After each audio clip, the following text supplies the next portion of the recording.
Yves Giovannini, bonjour et merci de nous accorder un peu de temps ce matin. Yves, j'aimerais dans un premier temps que tu te présentes, si tu le veux bien. Bonjour Isabelle. Je suis citoyen de ce village depuis 2009, donc certains pourraient dire que je ne suis pas un pérolien, dit de souche. C'est quoi être un citoyen de souche? Je revendique même mes origines latines et je vis à Pérols, pas loin de mes petites filles, j'en ai d'autres ailleurs. Et j'ai essayé d'être un citoyen, comme tout citoyen, suffisamment engagé intelligemment dans la vie de son village, pour contribuer, si possible, à en élever le niveau de pensée, le niveau de vie. Voilà, grosso modo, comment je me présenterai professionnellement. Je suis depuis quasi 10 ans au terme d'une carrière de 43 ans dans l'éducation nationale, dans laquelle plus d'une trentaine d'années étaient consacrées à diriger des établissements dont les plus petits étaient de 800 et les plus gros de 3000. Voilà ce qu'est un petit peu mon univers.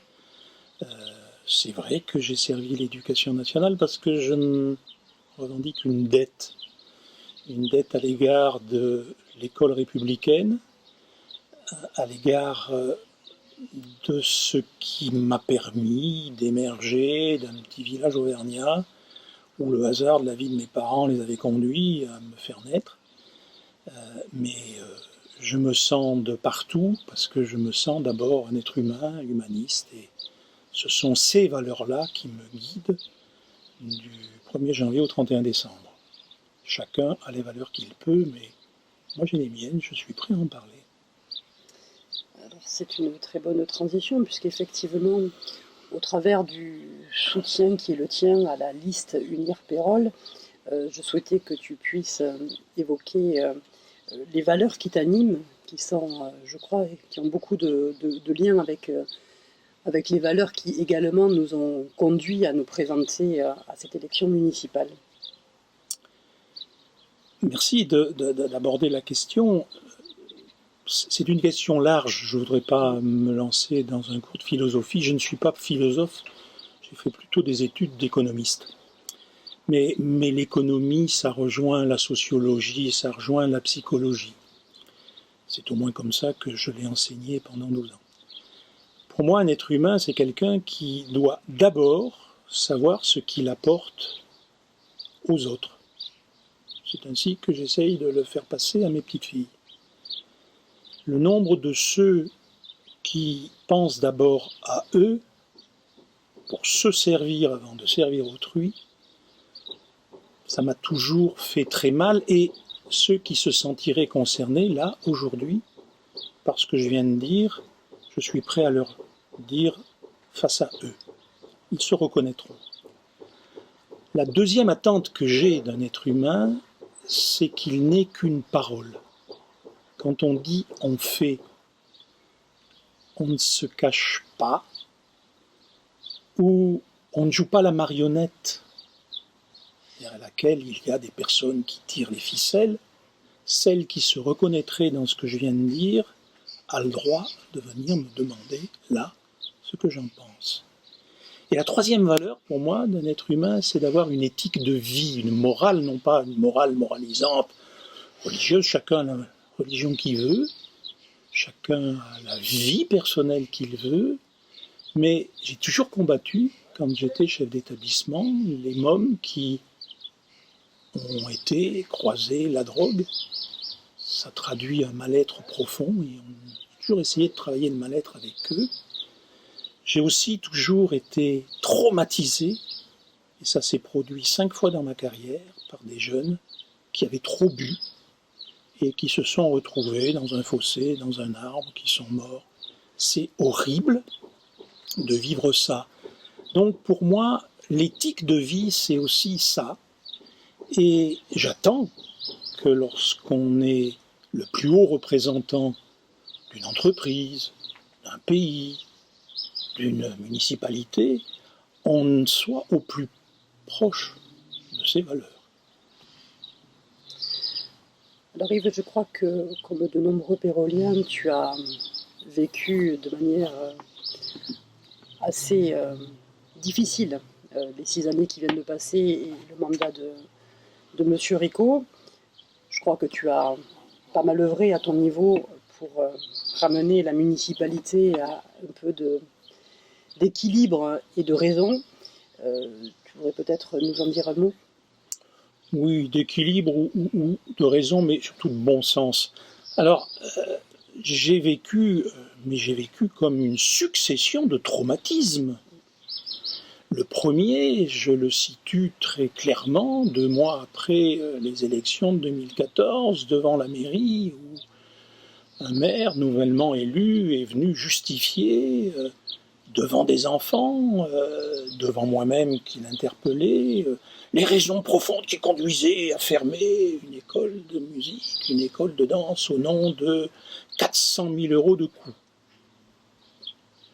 Moi qui ai vécu, qui ai investi dans l'école, j'ai trouvé ça, non pas symbolique, mais j'ai trouvé ça profondément injuste envers des enfants qui doivent être le futur d'un pays, mais le futur d'un village.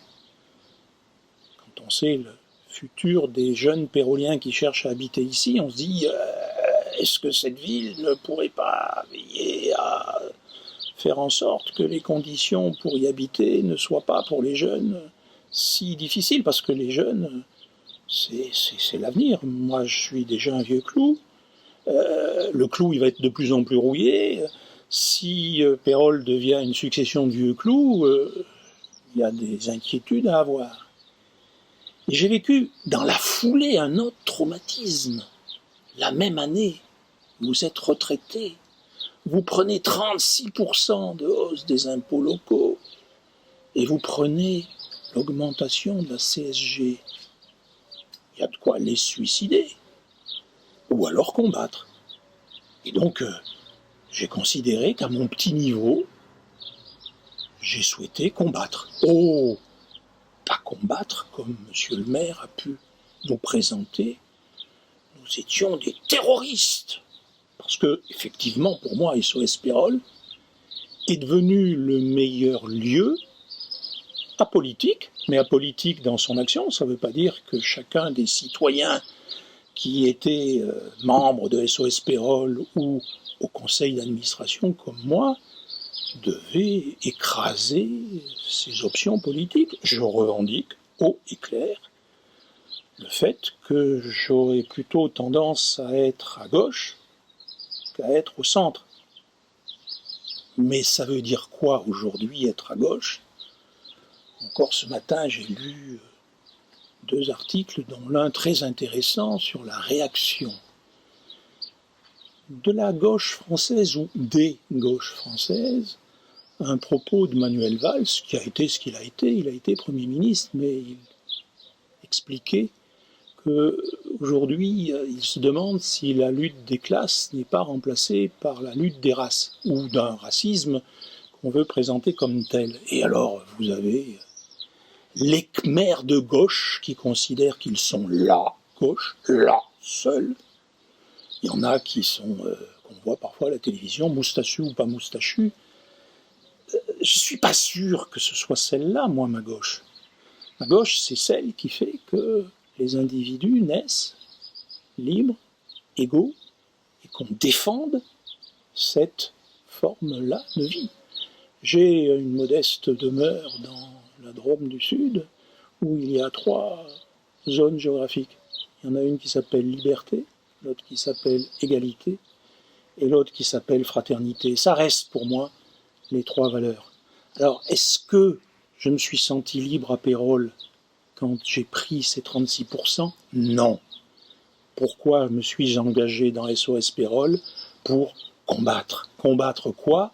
Combattre une prise de position ubuesque d'un maire qui, en vérité, n'a jamais dit pourquoi il augmentait de 36%.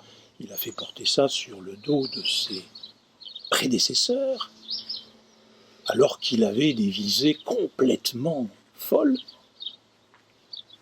pourrais parler ici de ce brillant article qui est paru dans Capital, d'il y a grosso modo 3 mois, où dans les 15 villes de France repérées comme étant gérées bizarrement, je trouve Pérols, la commune où le maire qui flambe.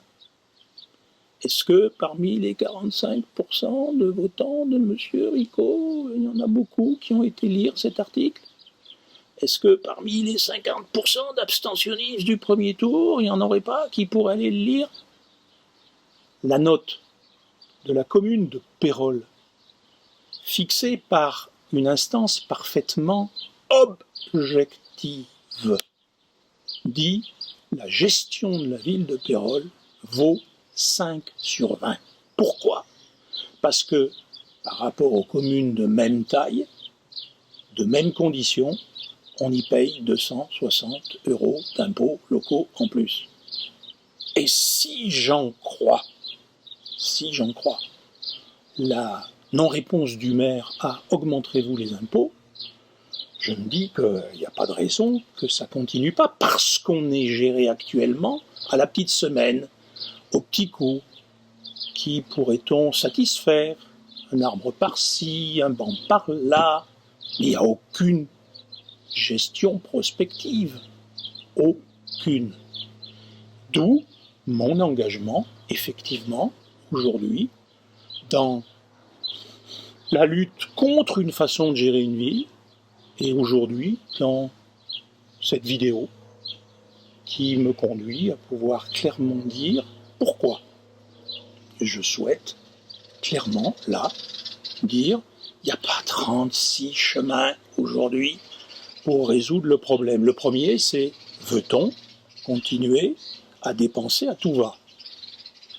Que chacun se pose la question avant d'aller voter. Croit-on qu'il y aurait une liste qui serait plus à gauche qu'une autre? Vaste foutaise.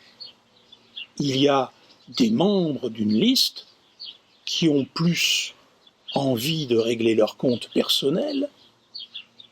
Haïr a toujours été une façon de rentrer en guerre que de se satisfaire ou de satisfaire le bien commun. D'ailleurs, qui dans cette liste est réellement pérolien? Est-ce que avoir une propriété d'un garage ou d'autre chose conduit à penser d'abord à Pérols? Je n'en suis pas sûr. Donc, en toute bonne logique, je préfère encore une personne qui a des visions saines, honnêtes, de ce que sont ou ce que seront ses futurs concitoyens, que des personnes qui veulent utiliser la politique locale pour régler des comptes personnels. Yves, je ne me permettrai pas de conclure après cet exposé. Je vais d'abord te remercier chaleureusement pour ton soutien. Je vais peut-être répéter ce qui a déjà été dit avec Georges Elkaïm, à savoir que si nous n'avions pas vécu le mandat que nous avons vécu, traumatisant, difficile pour de très nombreux Péroliens, nous ne serions pas là, et je ne serais pas là pour me présenter au suffrage de mes concitoyens, et que je reste extrêmement déterminée à réussir véritablement un Pérol qui fasse le lien entre tous les habitants, qui ne néglige personne, qui s'intéresse en particulier aux plus jeunes et aux plus fragiles d'entre nous, puisque c'est au niveau de l'échelon communal que se situe vraiment le premier échelon de la République. En tout cas, c'est vraiment ce que je pense. Et que je souhaite vivement pour Pérols, pour mon équipe aussi, la liste Unir Pérols, une liste de gens formidables qui se sont entièrement dévoués depuis plus d'1 an et demi à notre cause, parce que je considère qu'il s'agit d'une cause. Donc j'espère que tous les Péroliens vont se mobiliser le 28, rien n'est joué, et je compte véritablement sur chacun d'entre vous pour en finir avec une situation effectivement ubuesque et ouvrir enfin la porte à une équipe sincère, intègre, dévouée, qui n'a pour d'autre ambition que de servir les autres. Moi, c'est tu as résumé pourquoi je suis là. Je pense que on est arrivé à un moment aujourd'hui où il y a les hystériques d'un côté et il y a les personnes normales de l'autre, suffisamment posées. Je suis sûr que nous ne sommes pas d'accord, Isabelle, sur tous les sujets de la vie sociale et politique, mais c'est pas ça qui fait aujourd'hui la politique d'une mairie. Les combats nationaux, que chacun les mène sur son territoire. Aujourd'hui, Pérols a besoin d'une maire suffisamment ouverte, suffisamment ayant une morale suffisamment forte. Il n'y a que toi, Isabelle, qui, à mes yeux, puisse porter ces valeurs-là. Je te remercie.